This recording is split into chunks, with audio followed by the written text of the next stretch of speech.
Hi, BookTube. Welcome to Jackie's Literary Corner. I am Jackie, and it's time for it is time to continue my list of top 100 memorable characters. This is part 3, and in this part we will talk about the characters from 50 to 79.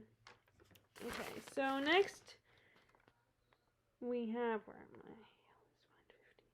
I? Okay, next is another character from a Charles Dickens classic, A Tale of Two Cities, and this is probably the best part of this novel because there, of course, as far as characters go, the story is great.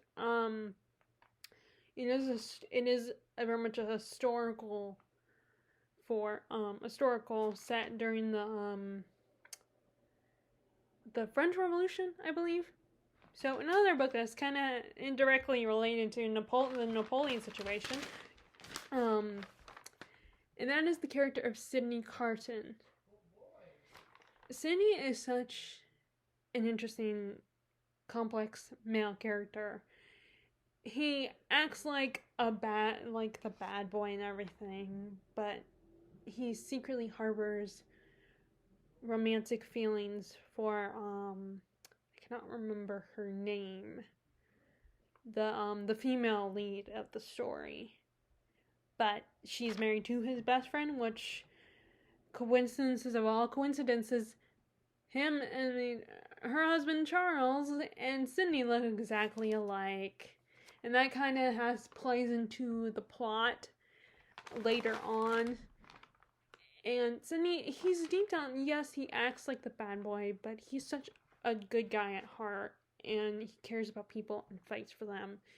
And even though Charles is with the girl, he still is a good friend to him and respects him and still does and tries to help him when he gets in some legal trouble, because like I said, this is during the revolution. He's very supportive. He's such a good guy at heart. And I always, I love the trope of the bad boy actually being genuinely good and just pretending to be trouble. And that's probably why I like Carswell Thorne from the Lunar Chronicles, because he's kind of the same way. He acts like he's trouble and he's a flirt, and he's a player and all that, but deep down, it just takes the right girl, and it takes that one girl, and which is not good for girls to live by, because I don't think it's definitely not. I doubt that it's really that way in real life. It would be dumb to believe that guys that come off as a bad boy they're gonna change because the right girls will come along. I mean, that's crap. But it is a fun trope. And it is wish fulfillment.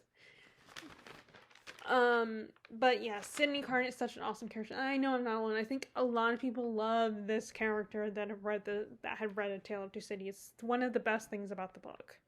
There's a lot of the other characters are typical one-dimensional Dickens characters. Like, for a lot of his early works, his female characters were not that great. And so this, and the main female lead was just not as appealing. Like, unfortunately, there are very few of what I've read of Dickens. There's only like one or two female characters that I absolutely love. And the rest of the characters in Dickens novels that I would, say I enjoy are the male characters, sadly. But not sad for the male characters. And he's still, not sad, not saying that Dickens is a bad, I love Dickens. It's just, he's not good with writing a female character. He wasn't but, Sidney Carton is awesome. Next is a Russian character, actually. Character from Fyodor Dostoevsky's. Sorry, I still cannot pronounce that. I need to actually hear the pronunciation multiple times for me to finally get it right. But his main character in Crime and Punishment, and that is Raskolnikov. I do not know if I'm saying that correctly or not. The only way I can somewhat say it, and it sounds, at least I think accurately, is if I say it slowly. So Raskolnikov, he is a guy who's gets a lot of trouble himself in a lot of trouble and does something to solve his problems that is not moral and is illegal and is very wrong. And then the whole rest of the book, he's feeling guilty and terrified he's gonna get caught, and the guilt is weighing on him and driving him insane. And he's just such, his story is so compelling because like, it's not like he's a bad guy. I mean, it's not like he's feeling this or he did this, he did this for selfish reasons. He committed his crime for selfish reasons, but it's not like out of vindictiveness or evil or sinister. And he is not sinister at all. He's very, again, I'm probably going to use this word a lot, passionate. And deep down, it's just watching him unravel and watching his journey is so engaging to read about. I mean, this was a book I was surprised that I loved as much as I did, because it's just, you would think, there was a time when you would think I would get bored by that book, and I was not bored at all. And I think it was just maturity and timing that made me love that book as much as I do now. And reading about Raskolnikov, and he also really loves his family. He really cares about his family and his sister and defends her honor, because she finds herself in a little bit of a pickle also. And, like, that's a subplot of this. And he's great he's very loyal to his best friend. And, of course, he gets a love interest.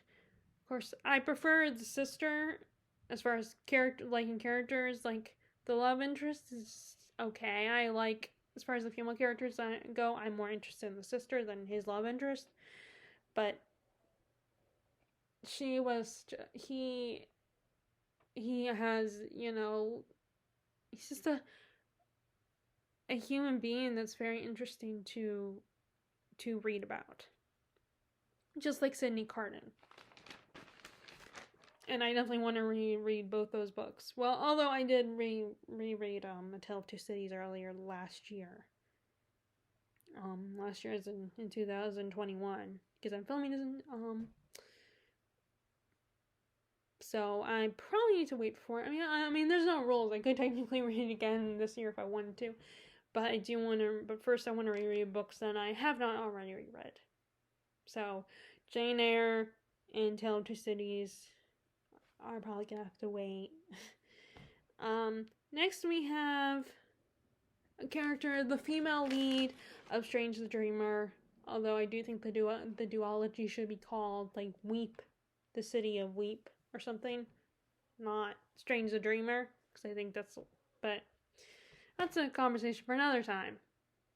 Sarai, she is a character that has been led to believe, has been led her whole life to believe that humans are inferior to her because she's a god and she has all these powers, and, that humans should be punished. Because, of course, these humans are the reason her siblings are dead. All her, and only her and her 3 other siblings are remaining, or 4, I think there are. Either, I do not remember how many there are in the story. But, but the thing about her is her power to use these moths. These moths that come out for to see into people's dreams, and she ends up being more connected to humanity than her siblings.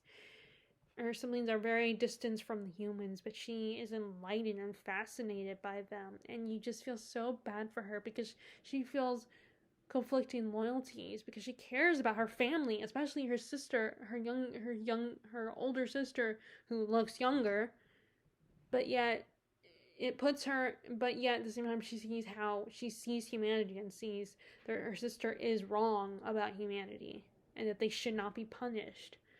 And she's such an optimistic and hopeful person and very sweet and caring. And, her relationship with the other main character is very endearing and you just want her to be happy. You just want this girl to be happy, to be able to get what she wants, which is for her and the human characters to come together and work together as one to forgive each other. Because, especially since her biological father is one of those humans, and she's been led, and she sees the guilt he feels and realizes that maybe she's wrong about humanity, but her sister has a hold of her and controls her literally and metaphorically. You know, she's such a loving and caring person. And I want, and you know, throughout the whole duology, I wanted her to, like I said, to get what she wanted. And to be happy, to have the life that she's always wanted. And plus, the fact that she can get inside people's dreams and control people's dreams is kind of cool. I mean, it's also kind of scary because she could influence your nightmares. But it's also cool because you can go into this whimsical, magical dream world, and she can create illusions that can be both good and bad.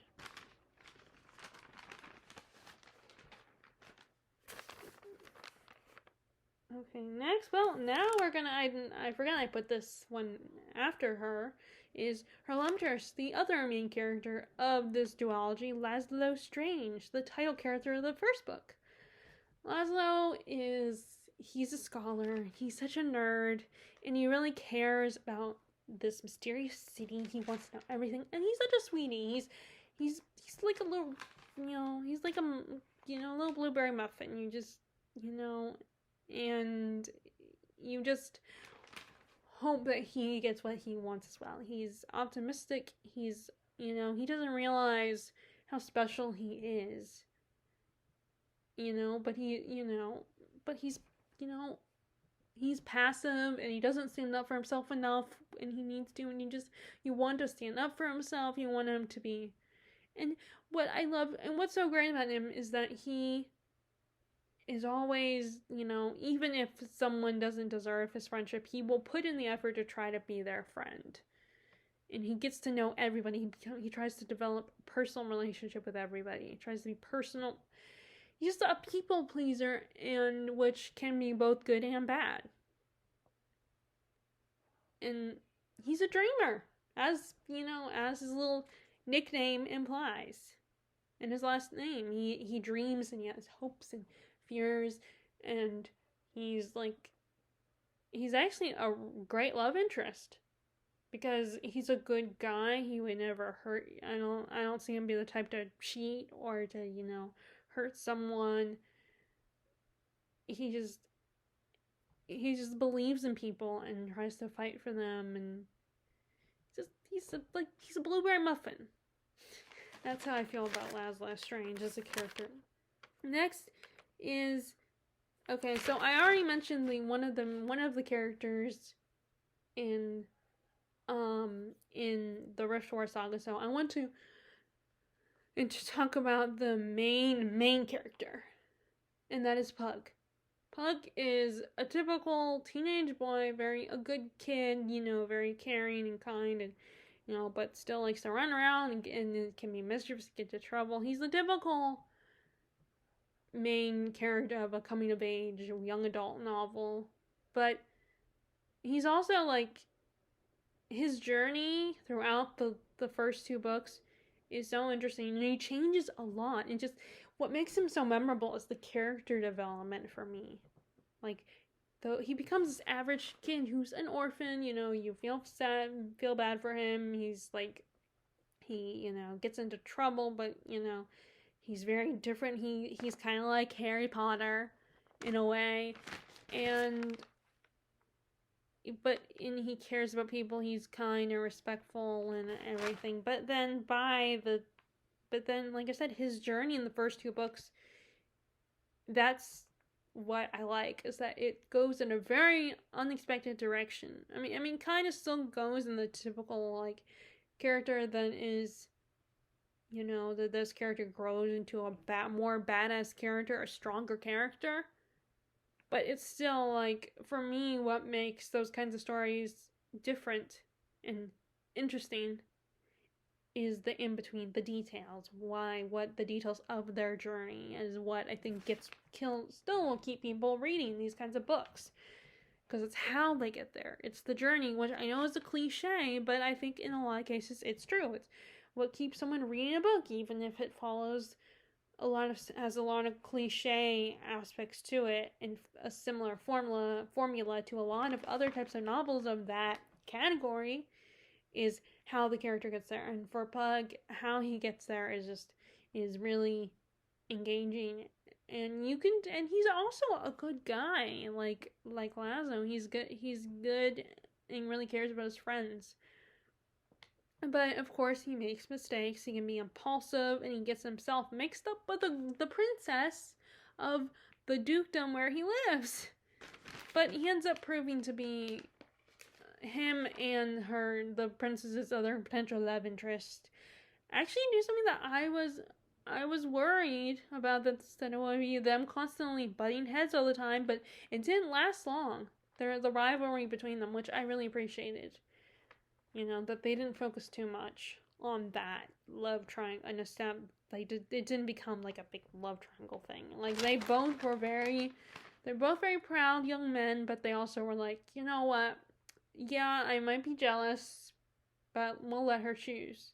We're not gonna butt heads about this, beat each other up on. We're just gonna be, may the best man win.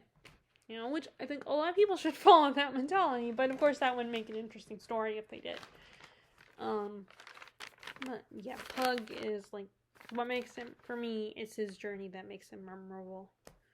Okay, and then we have, this is cliche in itself, but Hamlet. Hamlet, this is like such a cliche answer, but Hamlet, there's a reason why it's a cliche and a trope. It's because it's true that people still find him interesting. He's young and impulsive, and he's very conflicted, and he goes kind of crazy. There's a reason why people still like it, and you study in school. He's fascinating. Yes, things do get old and overhyped over time, but that doesn't take away what made them appealing in the first place, what made his character so appealing and memorable there's this infamous speech, to be or not to be, and watching him slowly go crazy. Like I said, there's not a lot to say because that hasn't already been said. But like I said, there's a reason that this character is memorable and popular. Why a lot of people love. I know it's cliche and over, and maybe some people would say the play itself is overhyped. But, again, there is a reason it is hyped in the first place. So I'm not going to say anymore because people probably would get tired of hearing it. I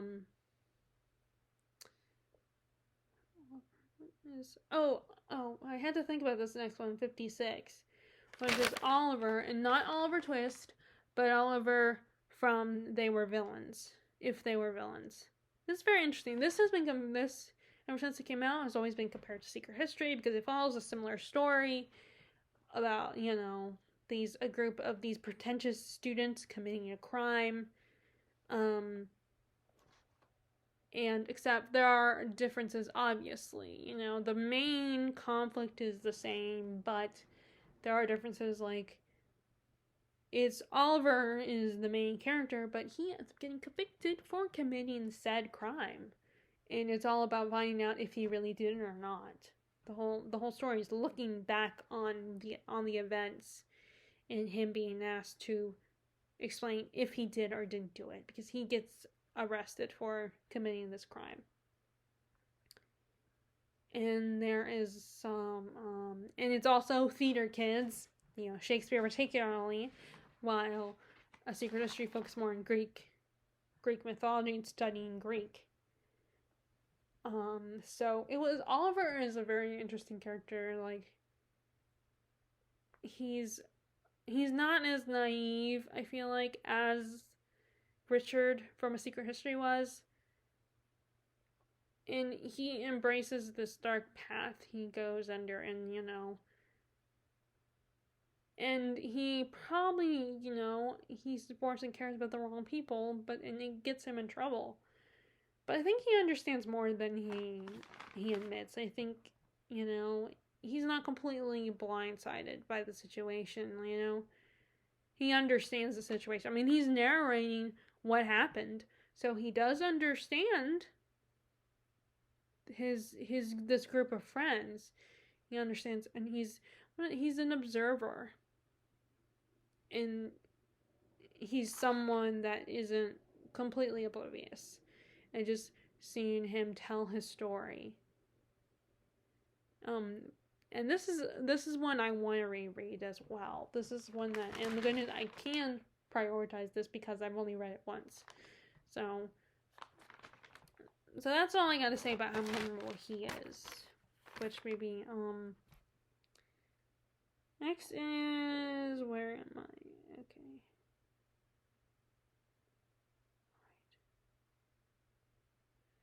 Where am I? Okay, so now we are in.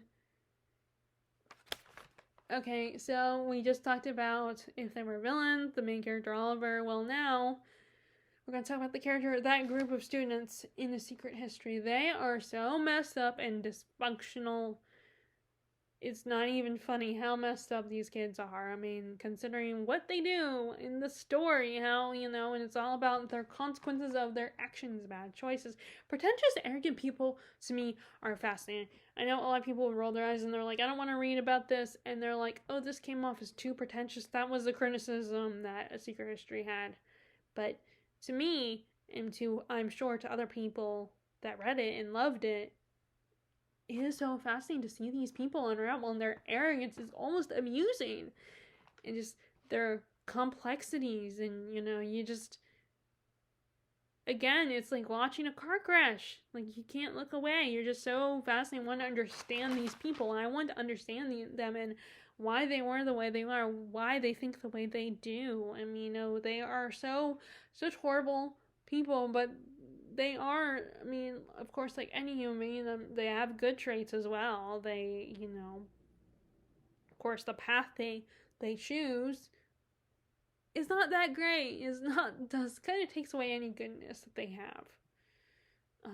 But it's just, watching people like that, I just want to understand them. And what makes them think that they're better than everybody else. Because they know some knowledge that we don't, that not everybody knows. That doesn't prove anything. That doesn't make they're better. That just makes them, maybe know some stuff. But everybody has different smarts. Everybody knows that different things. But it's just, you pity them almost. You pity their arrogance. And they're just so interesting to read about. And, I definitely think that, Oliver from If They Were Villains was more interesting than Richard. Because, I liked Richard, but he was kind of a bit naive. And he tried too hard to be, like goody-goody, and he cast judgment on these group of people. You could argue that he is not likable as a character, but he's still kind of interesting because you want to be like, call him out on his hypocrisy and be like, you think you're better than them. And yeah, maybe you wouldn't do that really bad thing that they did, but that doesn't mean you're better than them. And I'm sure you're not a saint. And he harbored some emotions that showed how he was not a saint.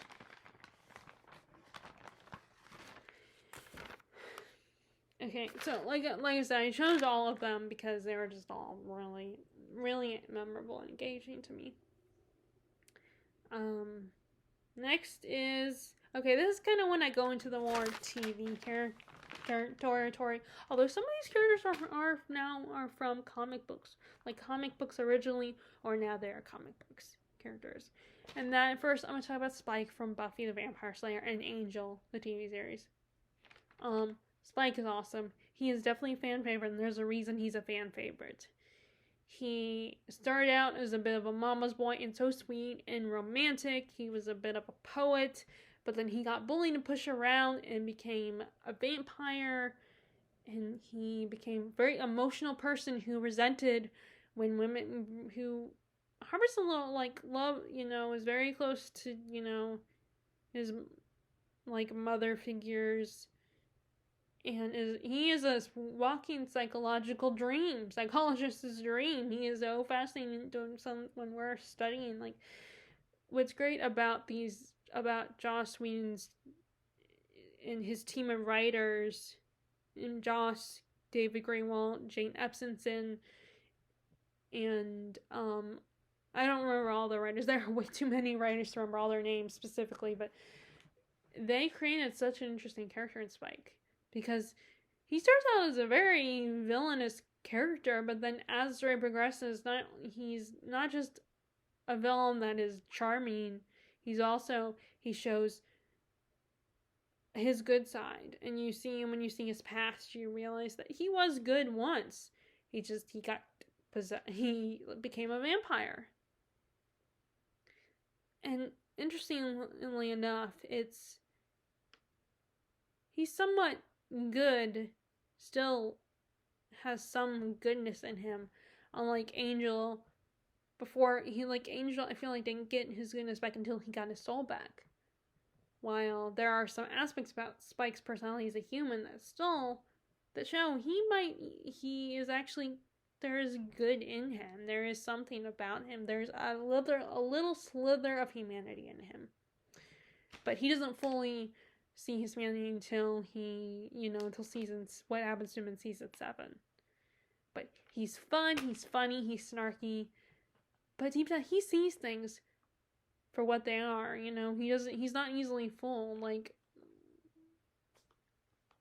he understands things, and his relationship with Joyce is very sweet, and endearing. Unfortunately, because of his badness, the other characters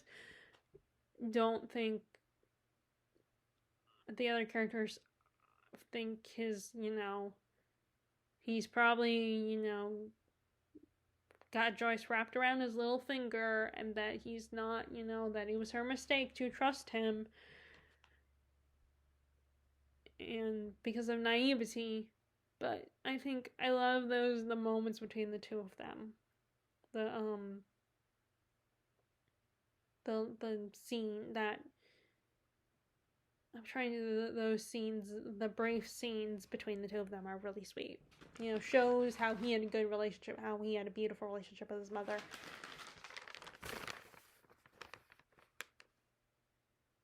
Okay, next. Okay, I probably don't need to say much about this character. Of course, I probably don't need to say much. I probably didn't need to say a lot about Spike either. But Loki from Thor comics / the MCU, the MCU, Loki is a lot like Spike in the sense that he starts out as villainous, but then you actually see that he is deep down, it's just because he was hurt by his family. He is tired of living under the shadow of Thor, his adopted brother, and that's understandable, especially if you are a younger sibling. It's understandable when you feel like you're in at least a little bit under the shadow of your older sibling. It must be even harder when you are part of the royal family and you're led to believe you could potentially rule your kingdom. But his journey, both of his journeys are so, like, again, another engaging story, because, he starts out as just selfish and cruel and overly ambitious. He lies to Thor, he manipulates his way to the top, but then we as the audience know, we're privileged to learn that deep down he just cares, and he struggles with finding his place in the world, and he's tired of being overshadowed, and he doesn't want to be bullied, but then he does a lot of horrible shit that we probably should not forgive. Or at least we should, remember, keep in the back of our minds. Like, he's got to earn it, and he is earning it. He's over time eventually earning, particularly in the TV series. He's trying to earn the redemption that and that I love redemption arcs with these kinds of characters like Loki and Spike. that these characters start out as just horrible people who do shitty things, and then but over time they redeem themselves and become good. And they're both just like Spike. Loki's just charming and funny, and he's mischievous, and he is so gleeful in his mischief, and it's just, he's so entertaining. And then, you know, it doesn't hurt that both the actor who plays Spike and the actor who plays Loki are just very attractive. It doesn't hurt, but yeah. So next we have the Doctor from the Doctor Who. That Doctor, he's just a good guy who wants to save humanity, and really is passionate about humanity, wants to learn about the world around him. He's a nerd through and through, but he's charming at the same time, and he's adventurous, and he has a dark side too, that, you know, if push comes to shove, he will protect the human race and all other races, you know, because he's passive, he doesn't believe in violence, he doesn't, you know, he believes that talking about things first and trying to come up with a compromise first before jumping to war is important. He's seen war, how ugly it is, and that's the last thing he wants us to make that mistake again and get in the middle of a war. And he's a good guy, and he's charming, and he's like, well, you know, we're all waiting for that madman in the blue box to whisk us away and show us all these planets and show us how amazing the world is out there and how we can save it. Next is a female. Okay, so we finally got another female character, and that is another character from Buffy, and that is Willow Rosenberg. Willow is awesome. She reminds me of Shalon in ways. She's smart. She's very sweet and cares about people. She's also shy and awkward, and I definitely could relate to her. And again, another character that had such a great journey, like, especially because she starts out as this submissive, very sweet, caring young girl who, you know, was in love with her best friend, you know, and she's, like, just socially awkward, does not have much of a relationship with her parents, and then she becomes friends with Buffy, who kind of helps her slowly come out of her, you know, come out of her shadow, you know, come out of hiding, come out of her shell, and just be herself and be comfortable in her own skin. And then she discovers magic and has romance, has two beautiful epic love stories, you know, and she discovers magic, and magic makes her confident and makes her so cool, and then which leads to her becoming addicted to it, and it results in such an impressive story about addiction, and, you know, a heartfelt story, and you just, you know, her journey, you just love her. Her journey is so awesome, and just seeing her go from that sweet, innocent young woman to, I'm going to destroy the world. You know, scary, veiny Willow that, you know, that intends to destroy the world because there's too much suffering in the world, and she figures, let's start from scratch. And just, you know, I just love Willow, and whether she's a good guy or a bad guy, she's awesome. And for me, the true big bad of season 6, magic-wise, the supernatural big bad is, you know, I don't think I need to say more if you've seen season 6. And then we have another character from a Joss Whedon character, and that is Wesley Windham Price. He starts out as so unlikable. He's annoying, he's pretentious, he's pompous and arrogant. He comes in with the intention from the Watchers Council to be Buffy-based Watcher, but he's really is force-fed humble pie. After he fails as their Watcher, and he realizes, and he is put in his place, unfortunately.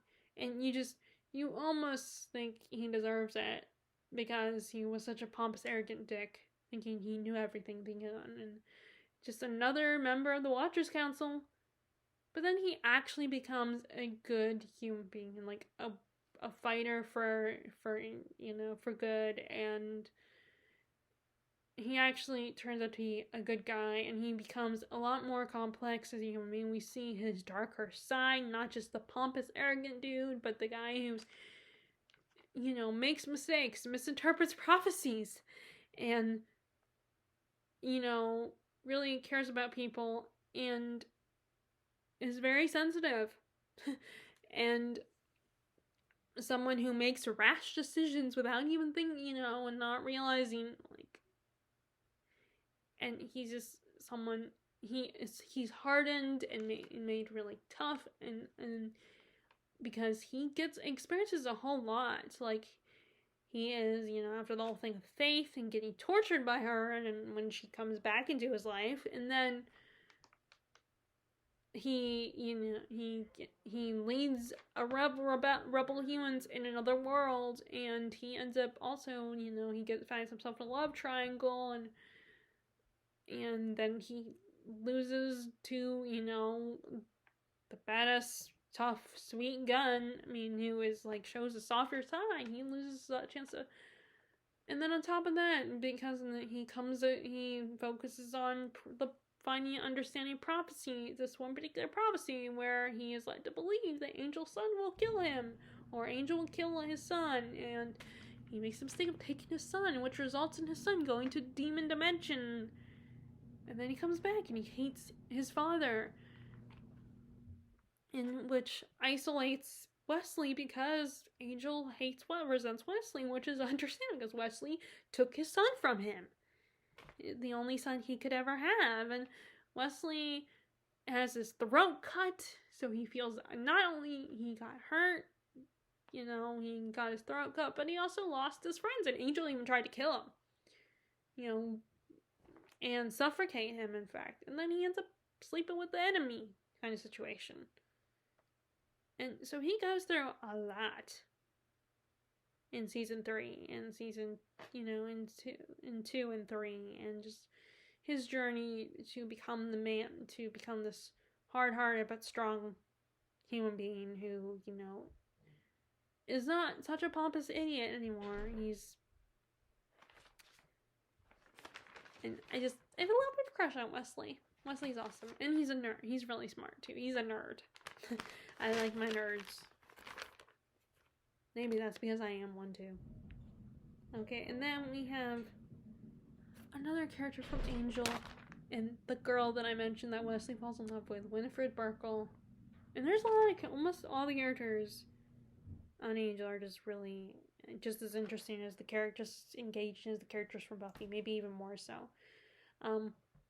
Winifred Burkle, aka Fred. Fred is a lot like Willow. She's shy, but she's really smart. She's a physicist. She was enslaved in this other dimension, and she's shy and quiet to the point where she didn't even realize that both Wesley and Gunn were developing feelings for her and were into her and stuff, and she was oblivious to it at first and was mostly focused on her crush on Angel because he saved her from the demon dimension, and he's kind of this white knight to her. But she's kind of like Willow, a spaz. And you just want to hug her, and she's such a sweetie, and and as much as I'm more of a Wesley fan, she was really cute with Gunn. They were really good. She saw his good side. She sees the good in him, and that he's not just some tough guy, but he's also, like, really sweet and caring, and just, she sees his goodness, and she doesn't entirely give, and I love how she's the one who makes the move when her and Wesley finally get together. Fortunately, it didn't last. Fortunately, Joss Whedon has a habit of doing things and destroying couples, giving us a couple, and then destroying them. And she's so smart and impressive. Like, she's so awesome. Like, she's, I love Fred. She's great, and She's very relatable, like Willow is, for me anyway. Okay, and finally we have someone out of the Joss Whedon verse, and that is Phoebe Hollowell from the original Charmed.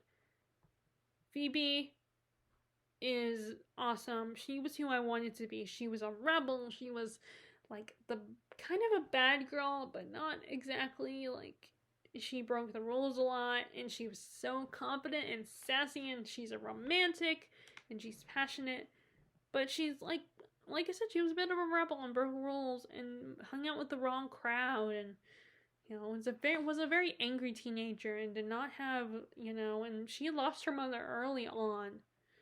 And she was a baby when their mom died, and so she barely had a relationship with her mom, and Phoebe was awesome. I looked up to her. I loved her romantic relationships, particularly the infamous Cole relationship, and I wanted to be her. She was awesome.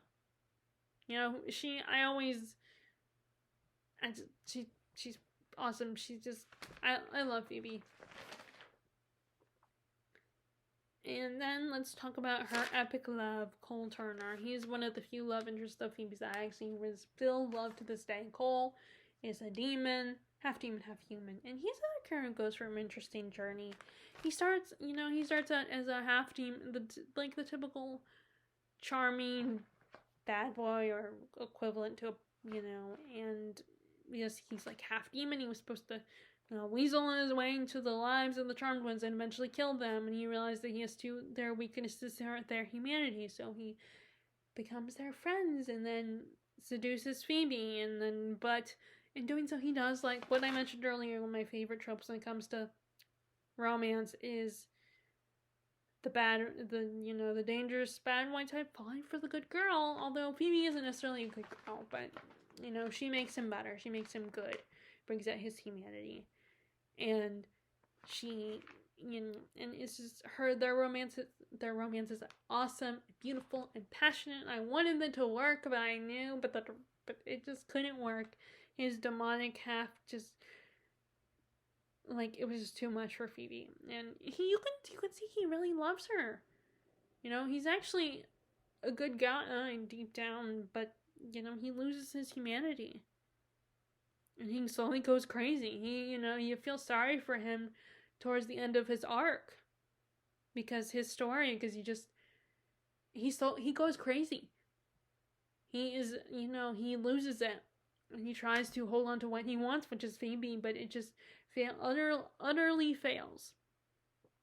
Because the humanity in him, the demonicness of him just destroys him, and Phoebe just no longer has any hope in him, any hope for him or love for him. She falls out of love with him, finally moves on, which is good for her, but it was sad because I did ship that relationship and I felt so bad for him. And he's actually like, I don't know what else to say because I could just,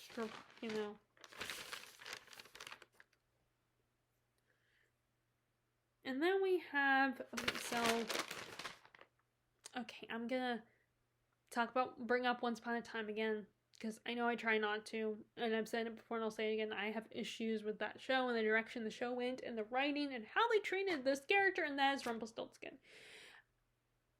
He's a character that started as a human trying to protect his wife and son, but his wife was never satisfied, and when he doesn't die in glory and just comes back to be a husband and to take care of their child, she gets mad at him and abandons him. Of course, he kind of overreacts a little bit but in his defense, he was taken over by this demonic entity.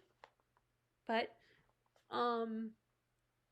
you could make a lot of philosophical arguments about, Rumpel's journey throughout the show, especially fans that are not, those who are not biased.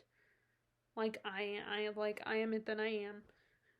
But his character, he goes back and forth. Unfortunately, they start to flip-flop with his character, which is not good. I feel like it comes to a point where you just gotta stop flip-flopping and pick a side. Are you gonna make him a bad guy or a good guy? Make a decision and stop going back and forth. They dug themselves a hole, I think. But, Anyway, I gotta stop there. I don't want to get too much into this. I don't want this video to be too long because I start talking about Once Upon a Time and my feelings about it.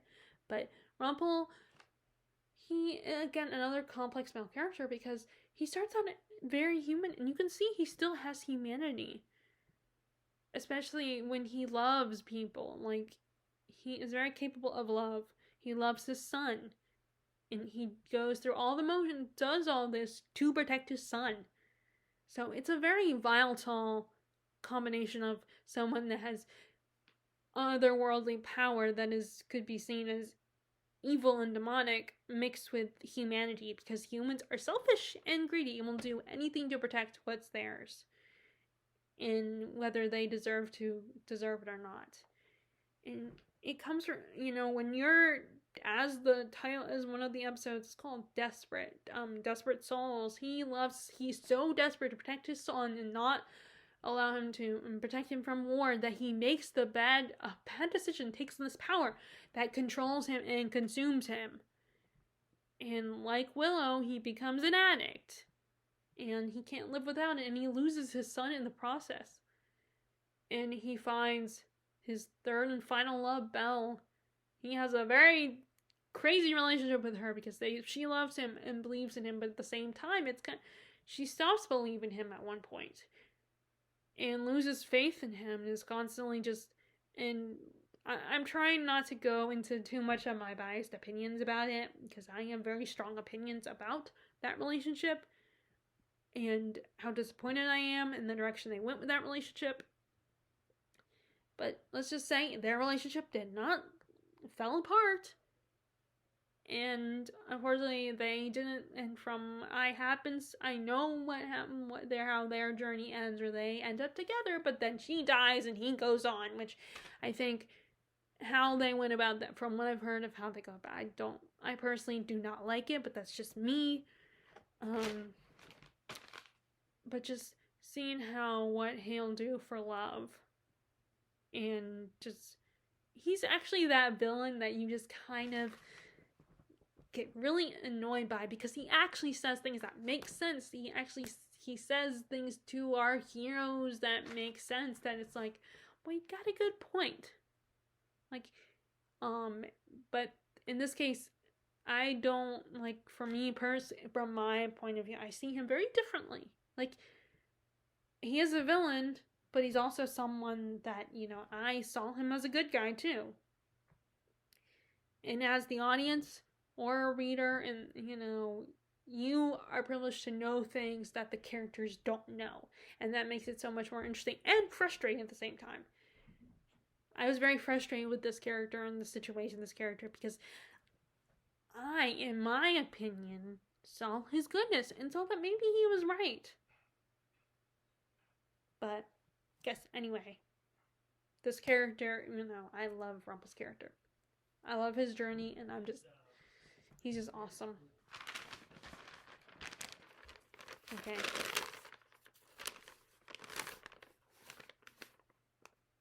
Next is,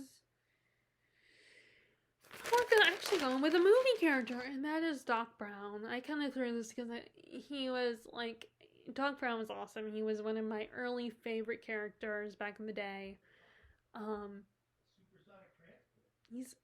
He's a nerd. He's so smart and eccentric. I was always a big fan of that eccentric, smart scientist type character, or the character that, whether they go in the direction of being a good guy or a bad guy. That mad scientist who's so passionate about science and wants to understand humanity, but just can't connect with humanity all the time. And although in his case, what happens is he does connect with humanity through Marty, and then later he finds romance with Clara from another time period, his favorite time period. Because this is a time travel trilogy. And we get foreshadowed of that story in the second movie, where he's all like, so something along the lines of wanting to understand women. The one aspect of knowledge that he just cannot understand, that he cannot grasp, because women are so complicated, and we're like, the metaphor is men have brains like waffles, because they have all these little compartments, while our brains are like spaghetti noodles, where We have so many interlinking thoughts and feelings, you know, that are all mixed together. Well, men have to compartmentalize everything. But it's easier for them to do that. And his relationship with Clara is just really sweet in the third movie. It's just great. And he's a fun character. Like, he's not super complex, but he's just fun. And, you know, he's just, like I said, I've always been a sucker for the eccentric scientist character. Whether they're a good character, whether they're a good guy or a bad guy, you know. That selfish, like, you know, like Victor Frankenstein types. And he's just, and I'm always a sucker for, like, every time I've seen, like, him play a character that gets involved in the three, you know, the other time I've seen him play a character where he gets a romance, really, he's just so sweet. He's like a little puppy dog.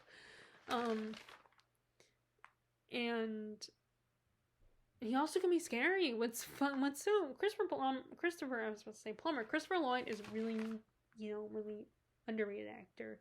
He plays scary to also, you know, good guy. Does it very well. But he's just,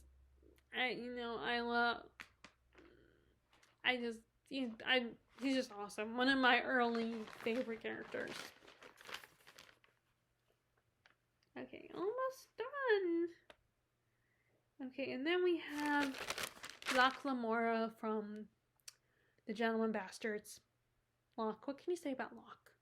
Lamora, he was an orphan, but he's a charming rogue.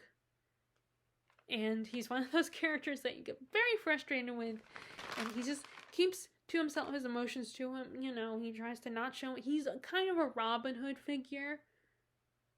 But less of a give to the poor mentality. More take from the rich to give to the poor. More like a take from the rich to keep for ourselves kind of mentality. So he's not as heroic as Robin Hood. But he's just charming and likable, you know. But at the same time, he gets so frustrated with him. He takes Jean, his best friend, for granted oftentimes. And I am definitely curious about his, like, there's constant teases throughout the first two books about his romantic relationship.